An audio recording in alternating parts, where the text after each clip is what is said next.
Olá, professora, boa noite. Hoje eu e o meu grupo, formado por Camila, João Vitor Fernandes, João Vitor Silva, Luiz Felipe, Maria Cristina, Maria Eduarda e Vinícius, viemos falar sobre a análise do artigo O efeito do exercício físico no comprimento cognitivo em doença neurodegenerativa, da fisiopatologia aos aspectos clínicos e de reabilitação. Eu vou começar a introdução falando o que são as doenças neurodegenerativas. Elas são um grupo de distúrbios hereditários do sistema nervoso central que causam dano lento e progressivo de populações de neurônios específicos e suas conexões. Podem causar consequências clínicas graves, como a incapacidade motora e cognitiva, dependência de cuidados. De acordo com as estimativas fornecidas pelo Global Burden of Disease em 2003, a demência contribuiu para 11,2% dos anos vívidos com incapacidade em pessoas com 60 anos ou mais do que acidentes vasculares cerebrais, distúrbios musculoesqueléticos, doenças cardiovasculares e até todas as formas de câncer. Prevê-se que os custos da demência aumentem em todo o continente europeu cerca de 43% entre 2008 e 2030, que está logo aí, para mais de 250 mil, milhões de euros. Portanto, a pesquisa fala sobre esta doença que representa um verdadeiro desafio para médicos e reabilitadores. Muitas estratégias de tratamento foram testadas usando drogas e técnicas de reabilitação dessas doenças degenerativas. Lógico que, além disso, grande interesse tem sido colocado sobre a importância dos estilos de vida, tanto na gestão como na prevenção de limitações cognitivas decorrentes de doenças neurodegenerativas. Dentre eles são hábitos de vida, o possível papel da atividade física, que parece cada vez mais interessante para o tratamento destas. A modulação das neutrofinas induzida pelo exercício físico. Ao falarmos sobre esse tópico, nós vamos abordar um grupo de proteínas que é secretadas pelo nosso corpo, que se chama BDNF, ou traduzindo esta sigla, fator neutrófico derivado do cérebro. E também um hormônio, que é o IGF-1. Este hormônio ele é principalmente produzido no nosso fígado e é estimulado por um hormônio de crescimento, o GH. Já falando sobre esse hormônio, ele é retardado com a má nutrição e também é totalmente influente com o BDNF, pois de acordo com os estudos, eles atuam em conjunto, pois assim como o BDNF, o IGF-1 também promove o crescimento, sobrevivência e diferenciação neural.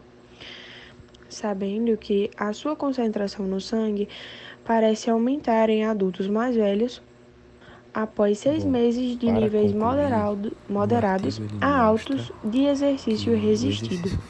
Pontuando também sobre este tópico que o exercício de resistência aumenta a expressão dos níveis de BDNF no nosso cérebro. Influi diretamente na melhora do exercício físico, que pode reforçar positivamente o crescimento do nosso cérebro, em especial o hipocampo. Assim, nós podemos ter o conhecimento de que o treinamento físico melhora as nossas funções neurais.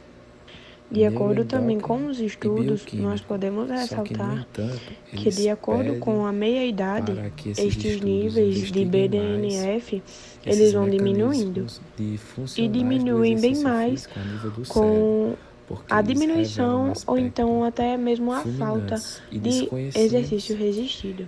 Então, sabemos que este hormônio, e esse grupo de proteínas necessita desse exercício resistido para aumentar cada vez mais os níveis dele no nosso cérebro e no nosso organismo. Um dos pontos citados no artigo é sobre a influência do exercício físico na atividade hormonal.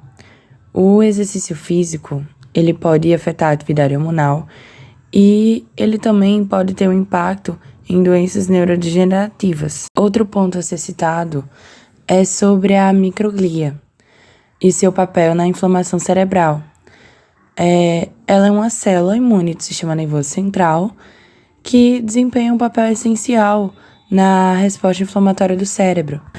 A ativação da microglia M1 ela pode causar um dano neuronal, enquanto a M2, a microglia M2, ela pode ter um papel protetor. Já o exercício físico e a sua relação com a neuroinflamação é que ele pode regular a neuroinflamação, aumentando a produção de moléculas anti-inflamatórias e antioxidantes, e além disso ele pode acabar estimulando o eixo hipotálamo e hipófise adrenal, mais conhecido como HPA, que tem um papel importantíssimo na sua resposta ao estresse.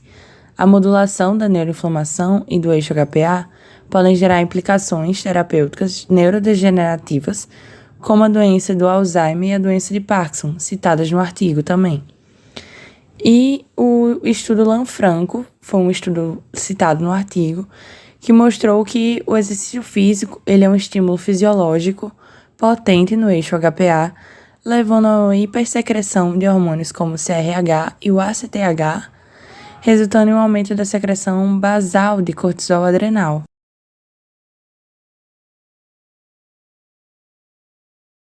No artigo, ele também fala dos efeitos clínicos e reabilitativos do exercício físico em doenças neurodegenerativas, onde se torna um ponto bastante importante compreender esses efeitos neurobiológicos e se torna uma perspectiva para um corpo e sua função, de maneira geral, que através disso se torna indispensável para a avaliação de uma efetividade de um exercício físico para uma oportunidade de tratamento ou de uma reabilitação para esses pacientes com doenças neurodegenerativas, que essas doenças são causadas por um comprometimento cognitivo.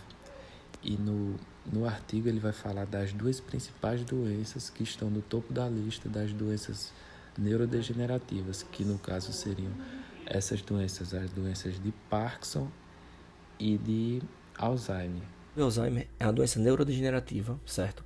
Que é uma das mais estudadas, devido ao fato de fazer com que ocorram mudanças neurais e sinapses no córtex, também em regiões subcorticais do cérebro, que vão causar deterioração cognitiva e também das funções psicocomportamentais da pessoa. Há 10 anos, as pesquisas relacionadas ao Alzheimer vêm mostrando que o exercício físico pode sim influenciar no desenvolvimento da doença, certo?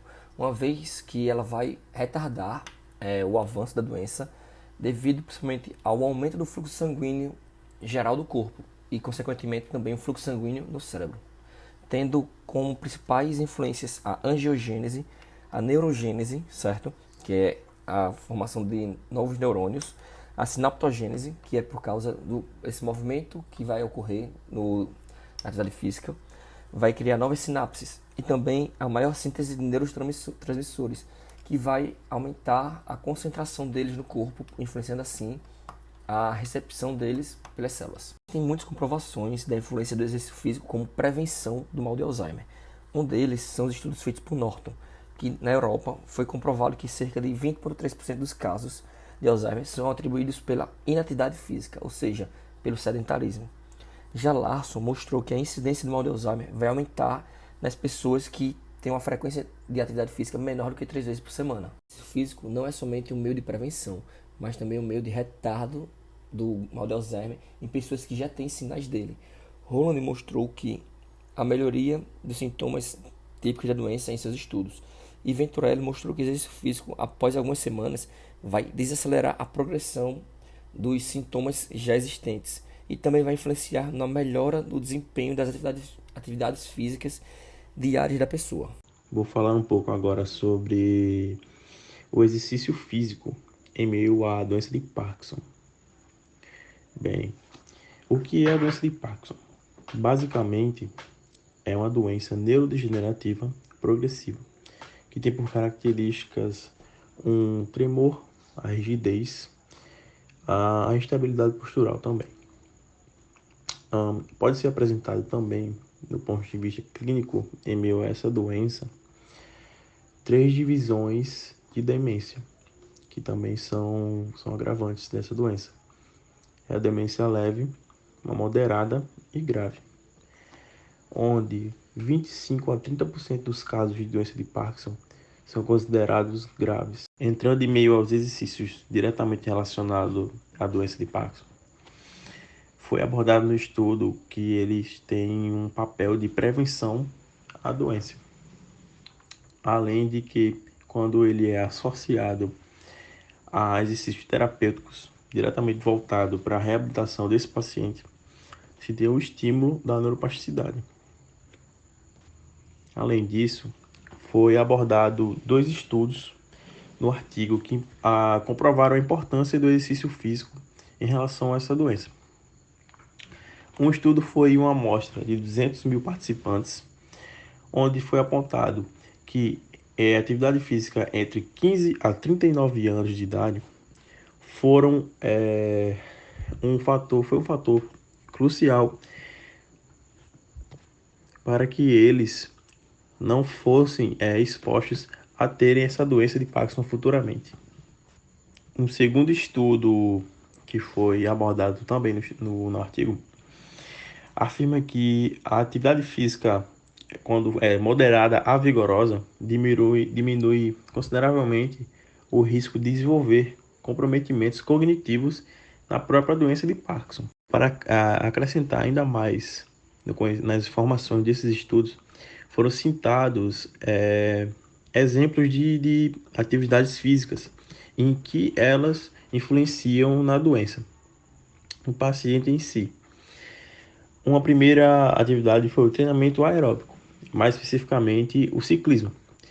Ele vai auxiliar diretamente na marcha, nas fases das marchas, no aprendizado motor e na função cognitiva. Além dele, foi abordado também a dança, que auxilia diretamente em funções motoras e funções executivas, sendo elas a habilidade de controlar nossos focos, objetivos, emoções, etc. Um último exercício em si foi o yoga, que foi abordado em auxílio a controle de respiração, equilíbrio e equilíbrio mental também. A última informação relacionada a essa doença de Parkinson foi o tratamento por meio da realidade virtual, que é um ponto a ser abordado de suma importância, pois quando ele é planejado no contexto para atividades que são aplicadas no dia a dia do paciente, ela tem função de evoluir a independência e a qualidade de vida, pois afeta diretamente a cognição motora, o raciocínio, entre outros. No artigo ele mostra que o exercício físico é uma incrível ferramenta, tanto para a saúde humana, tanto para o cérebro humano, como uma oportunidade de uma melhora no tratamento ou de uma reabilitação nesses pacientes que sofrem esse comprometimento cognitivo, que é causado por essas doenças neurodegenerativas. E conforme foi dito, foi mostrado, foi falado ao longo do artigo, já existem várias evidências de que esse exercício físico atua positivamente a nível neuroendócrino e bioquímico. Só que, no entanto, eles pedem para que esses estudos investiguem mais esses mecanismos funcionais do exercício físico a nível do cérebro, porque eles revelam aspectos fulminantes e desconhecidos que permitem implementar mais nesse potencial terapêutico para o nível do cérebro. E é isso. Então, professora, a gente teve um probleminha aqui na gravação dos áudios e na ordem dos slides, e por isso que esse slide aqui falando sobre o exercício físico e a neuroinflamação vai ficar agora aqui por último. Porém, ele está na ordem dos slides logo após o slide que fala sobre a influência do exercício físico na atividade hormonal. Quando falamos sobre o exercício físico e a neuroinflamação, nós sabemos que estes exercícios eles têm muita importância nas doenças neurodegenerativas, né? Pois eles fazem, através da modulação da micróglia, a primeira linha de defesa contra os danos do sistema nervoso, tendo como consequência a redução da neuroinflamação. Valendo ressaltar que quando nós sofremos algum dano cerebral isquêmico, a micróglia migra rapidamente para o local da lesão, contribuindo assim com o processo inflamatório.